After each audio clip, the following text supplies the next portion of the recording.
நாங்கள் நாடார் கூட்டமைப்பினுடைய தலைவர்கள் எல்லாம் இன்று நாங்கள் இங்கு ஒரு சேர வந்திருக்கின்றோம். உப்பிட்டவரை உள்ளளவும் நினை என்று, உப்பு என்றாலே நன்றிக்கு பெயர் தான் உப்பு, நன்றிக்கு மறுபெயர் உப்பு. அதனால்தான் உப்பிட்டவரை உள்ளளவும் நினை என்று சொல்வார்கள். அப்படி இந்த நாட்டிற்கு, இந்த தேசத்திற்கே உணவிற்கு தேவையான உப்பை அதிக அளவில் விளைவித்து கொடுக்கக்கூடிய ஒரு மாவட்டம் தூத்துக்குடி மாவட்டம். எப்படி கடலில் மூழ்கி முத்தெடுத்து முத்துநகர் என்று பெயர் பெற்றதோ அதே போல உப்பு நகரத்திற்கும் பெயர் பெற்றது தூத்துக்குடி. இந்த தூத்துக்குடியில் நடைபெறக்கூடிய இந்த உப்பள தொழிலானது ஒரு 100 ஆண்டுகளை கடந்துவிட்ட 80 ஆண்டுகளுக்கு மேலாக நூற்றாண்டு தொழிலான இந்த உப்பு தொழில், இதை வைத்து தூத்துக்குடியிலே இருக்கக்கூடிய முல்லைக்காடு கிராமம் பக்கத்திலே முள்ளக்காடு, பொட்டல்காடு, புல்லாவளி, கோவங்காடு போன்ற கிராமங்களை உள்ளடக்கிய ஏறக்குறைய ஒரு 15,000 குடும்பங்கள் தொழில் செய்து வரக்கூடிய அந்த உப்பள தொழில் இன்று அழிக்கப்படக்கூடிய சூழ்நிலையில் இருக்கின்றது. அந்த உப்பள தொழிலை நம்பி சுமார் 50,000 தொழிலாளர்கள் அங்கே பணியில் இருக்கின்றார்கள்.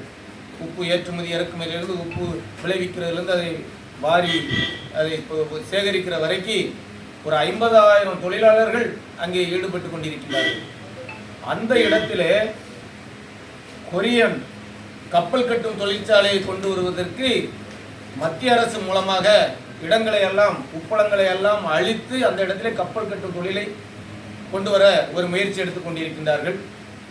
கடந்த திராவிட முன்னேற்ற கழக ஆட்சியிலே நாங்கள் எல்லாம் பாராளுமன்ற உறுப்பினர்களிடத்திலையும், இங்கே இருந்த அமைச்சர் அருமை சகோதரி கீதா ஜீவன் அவர்களிடத்திலையும் முறையிட்டு அந்த கப்பல் கட்டும் அந்த தொழிற்சாலை ஓரளவு அது நிறுத்தி வைக்கப்பட்டிருந்தது. அந்த காலகட்டத்தில் போராடும் பொழுது இன்று ஆட்சியில் இருக்கக்கூடிய தமிழக வெற்றி கழகத்தினுடைய ஒட்டுமொத்த நிர்வாகமும் போராட்ட களத்திலே இருந்து மக்களோடு பயணித்தார்கள். ஆனால் இன்று என்ன துரதிர்ஷ்டமோ தெரியவில்லை, ஆட்சி மாற்றம் ஏற்பட்டது, தமிழக வெற்றி கழகம் ஆட்சியிலே அமர்ந்து விட்டது. ஆனால் இன்று அந்த தொழிலை, கப்பல் கட்டும் தொழிலை வேகமாக செயல்படுத்துவதற்கு இந்த தவாக அரசு முன்வந்திருக்கின்றது. அன்று எங்களோடு போராட்ட களத்தில் இருந்த தவாக நிர்வாகத்தெல்லாம் இப்போ காணோம். எல்லாம் அவங்க அரசாங்கம் என்ன சொல்லுதோ அதை தான் செய்கிற மூடில் இருக்கிறாங்க. ஆக இப்போ மக்கள் இடத்திலே ஒரு பெரிய கொந்தளிப்பு, தூத்துக்குடி மக்கள் இடத்திலே ஒரு பெரிய கொந்தளிப்பு ஏற்பட்டு மக்கள் தன்னெழுச்சியாக நிலங்களை பாதுகாக்க, தன்னுடைய நிலத்தை, தன்னுடைய பூமியை பாதுகாக்க மக்கள் எல்லாம் உள்ளிருப்பு போராட்டம் நடத்தி கொண்டிருக்கின்றார்கள். கடந்த 2ஆம் தேதி முள்ளக்காடு கிராமத்திலே அனைத்து மக்களும் ஒன்று கூடி உள்ளிருப்பு போராட்டம் நடத்தினார்கள். அந்த போராட்டத்தை காரணம் காட்டி போராட்ட செயல் வீரர்கள் 25 பேர் மீது காவல்துறை, தூத்துக்குடி காவல்துறை வழக்கு பதிவு செய்து வைத்திருக்கிறது, முத்தியாபுரம் காவல்துறை. அந்த வழக்கினை உடனடியாக காவல்துறை வாபஸ் பெற்றுக்கொள்ள வேண்டும். ஏனென்று கேட்டால் தூத்துக்குடி என்பது சாதாரண ஒரு ஊர் கிடையாது. அன்று வெள்ளையனுக்கே பாடம் புகட்டிய மிகப்பெரிய சுதந்திர போராட்ட வீரர்களை பெற்ற பூமி இந்த தூத்துக்குடி பூமி. அதே போல நாசக்கார ஸ்டெர்லைட் நச்சு ஆலையை இந்த மண்ணில் இருந்து அகற்றிட பெரிய அளவில் போராட்ட களம் அமைத்தார்கள். அதே போலத்தான் இந்த போராட்ட களமும் இப்பொழுது ஆரம்ப கட்டத்தில் இருக்கின்றது. இதனை உடனடியாக மத்திய அரசும் மாநில அரசும் அந்த கப்பல் கட்டும் தொழிற்சாலை தூத்துக்குடியை விட்டு அப்புறப்படுத்த வேண்டும். இங்கே வரவே கூடாது. இங்கே உப்பளத்தை அழிச்சு கொண்டு வரணுங்கிற அவசியம் இல்லவே இல்லை. எவ்வளோ இடங்கள் இருக்குது, அங்கே வச்சுக்கலாம் அவங்க. ஆனால் எங்கள் பகுதியில் இருக்கக்கூடிய அந்த உப்பள தொழில் பாதிக்கப்படும் பொழுது போராட்ட களம் இன்னும் தீவிரமாகும். நாங்கள் தூத்துக்குடியை சுற்றி இருக்கக்கூடிய அனைத்து கிராம மக்களையும் ஒன்று திரட்டி கொண்டிருக்கின்றோம். அனைத்து போராளிகளையும் சந்தித்துக் கொண்டிருக்கின்றோம். உடனடியாக அரசு, மத்திய மாநில அரசுகள் தலையிட்டு இந்த போராட்டத்தை கட்டுப்படுத்த வேண்டுமானால் உடனடியாக கப்பல் கட்டும் அந்த முயற்சியினை கைவிட்டு எங்களது மண்ணை, எங்களது பூமியை, எங்களது உப்பள தொழிலை பாதுகாத்திட நடவடிக்கை எடுக்க வேண்டும். இதனை நாங்கள் அரசாங்கத்திற்கு கோரிக்கையாக வைக்கின்றோம். இங்கே நாங்கள் கூடியிருக்கக்கூடிய தலைவர்கள் எல்லாம் நாங்கள் அடுத்த கட்டத்துக்கு நகர நாங்கள் இன்று ஆலோசனை நடத்தி கொண்டிருக்கின்றோம்.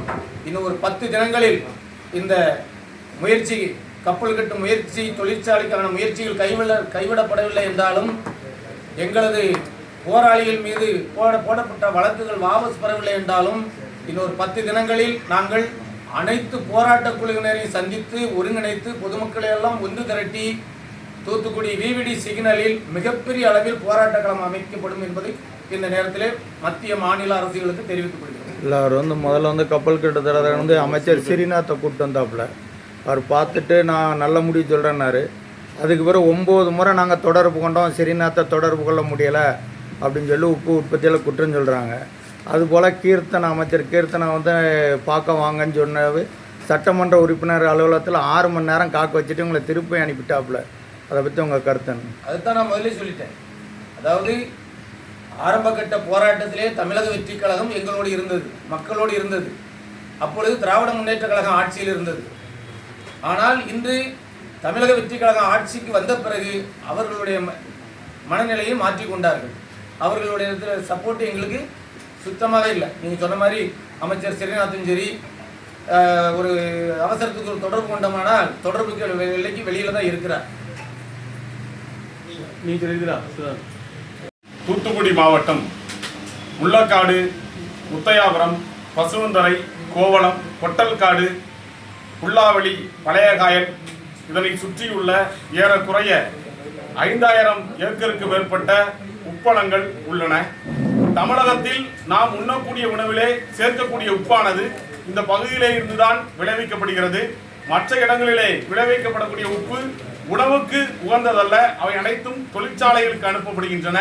அந்த வகையில் தமிழ்நாட்டிற்கே உணவிற்கு உப்பு கொடுக்கக்கூடிய இந்த பகுதியை உப்பளமானது ஏறக்குறைய 100 ஆண்டுகளுக்கு மேலாக அங்கே பகுதியில் இருக்கக்கூடிய மக்கள் பூர்வகுடி தொழிலாக அதை செய்து வருகிறார்கள். காந்தியடிகள் தண்டி யாத்திரை செய்தபோது உப்பு காய்ச்சி இந்த பகுதியிலே தான், கோவளம், பசுவந்தரை பகுதியிலே தான் இந்த மக்கள் நம்முடைய சுதந்திரத்திற்காக போராட்ட களத்தை அமைத்தார்கள். ஆனால் இன்றைய தினத்திலே அந்த பகுதி முழுமையாக மத்திய அரசு கொண்டு வந்திருக்கக்கூடிய கப்பல் கட்டும் தளத்திற்காக கையகப்படுத்தப்பட்டிருக்கிறது. ஏறக்குறைய 1800 ஏக்கர் அளவிலே நிலத்தை அரசாங்கம் கையகப்படுத்தி சுமார் 5000த்திற்கும் மேற்பட்ட மக்களுடைய சோற்றிலே மண்ணெளி போடுவதற்கு தயாராகி இருக்கிறது. அதை தடுப்பதற்காக அந்த பகுதியை சார்ந்த உப்பள அதிபர்களும் உப்பு தொழிலாளர்களும் கடந்த ஆண்டு ஒரு மிகப்பெரிய போராட்ட களத்தை முத்தையாபுரம் பகுதியில் அமைத்திருந்தார்கள். அந்த போராட்ட களத்திற்கு தற்போது ஆட்சியில் இருக்கக்கூடிய தமிழக வெற்றி கழகத்தை சார்ந்த அனைத்து நிலை நிர்வாகிகளும் பல உறுப்பினர்களும் கலந்து கொண்டு அந்த போராட்டத்திலே பேசும்போது கப்பல் கட்டுத்தளம் ஒரு காலம் இந்த பகுதியில் அமைவதற்கு நாங்கள் விடமாட்டோம் என்று சபதம் எடுத்து சென்றார்கள். ஆனால் தற்போது தமிழக வெற்றி கழகத்தினுடைய ஆட்சி அமைந்திருக்கிறது. நாங்கள் எல்லாம் தமிழக வெற்றி கழகத்தினுடைய ஆட்சி அமைந்ததால் கப்பல் கட்டும் திட்டத்தினுடைய நிலை மாறும், திட்டத்தை கைவிட்டு மக்களுடைய வாழ்விலை ஒளியேற்றி வைப்பார்கள் என்று நினைத்திருந்தோம். மீண்டும் ஒரு கை மண்ணெளி போட்டதை தற்போது 2 கை அளவிலே மண்ணெளி போட்டு 5000 குடும்பத்தினருடைய வாழ்விலை சீரழித்திருக்கிறது இந்த அரசாங்கம். அதை எதிர்த்து கடந்த 2ஆம் தேதி உள்ளிருப்பு போராட்டம் நடத்திய முள்ளக்காடு பகுதி உப்பள விவசாயிகளுக்கு எதிராக அரசாங்கம் சுமார் 25 பேர் மீது வழக்கு பதிவு செய்திருக்கிறது. இதை இந்த நாடார் கூட்டமைப்பு வன்மையாக கண்டிக்கிறது. இனியும் பார்த்து கொண்டு தூத்துக்குடி மக்கள் சும்மா இருக்க மாட்டார்கள். ஏறக்குறைய 2018ஆம் ஆண்டு எவ்வாறு ஸ்டெர்லைட் என்ற கொடிய அரக்கனுக்கு எதிராக மக்கள் தன்னெழுச்சியாக ஒரு போராட்ட களத்தை அமைத்தார்களோ அதை போல இன்று 5000 ஏறக்குறைய நேரடியாக 5000 தொழிலாளர்களும் மறைமுகமாக 15000 தொழிலாளர்கள் இருக்கக்கூடிய அந்த உப்பளத்தை காப்பதற்காக ஒட்டுமொத்த தூத்துக்குடியும் இணைந்து வரக்கூடிய 10 தினங்களுக்குள்ளாக விவிடி சிக்னல் அருகிலே எங்களுடைய தூத்துக்குடி மாவட்ட நாடார் இயக்கங்களின் கூட்டமைப்பு சார்பாகவும் இங்கே இருக்கக்கூடிய அனைத்து சமூக செயற்பாட்டாளர்களுடைய ஆதரவையும் பெற்று பொதுமக்களோடும் சமூக ஆர்வலரோடும் இணைந்து ஒரு மிகப்பெரிய போராட்டத்தை முன்னெடுக்க இருக்கிறோம். அதையும் இந்த அரசாங்கம் செவிமடுக்கவில்லை என்று சொன்னால் எவ்வாறு 2018 நடந்ததோ அதை போல மீண்டும் 2026 இருக்கும் என்பதை கூறிக்கொண்டு நாங்கள் ஒரு காலமும் வன்முறையை கையிலெடுக்க போவதில்லை. அகிம்சை வழியிலே, காந்திய வழியிலே போராட்டத்தை முன்னெடுக்கவே விரும்புகிறோம். அதையும் இந்த அரசு செவி கொடுத்து கேட்க வேண்டும். திட்டத்தை உடனடியாக கைவிட்டு ஏழை மக்களின் வாழ்வில் ஒளியேற்ற வேண்டும் என்று எங்களுடைய கூட்டமைப்பின் சார்பாக கேட்டுக்கொள்கிறோம்.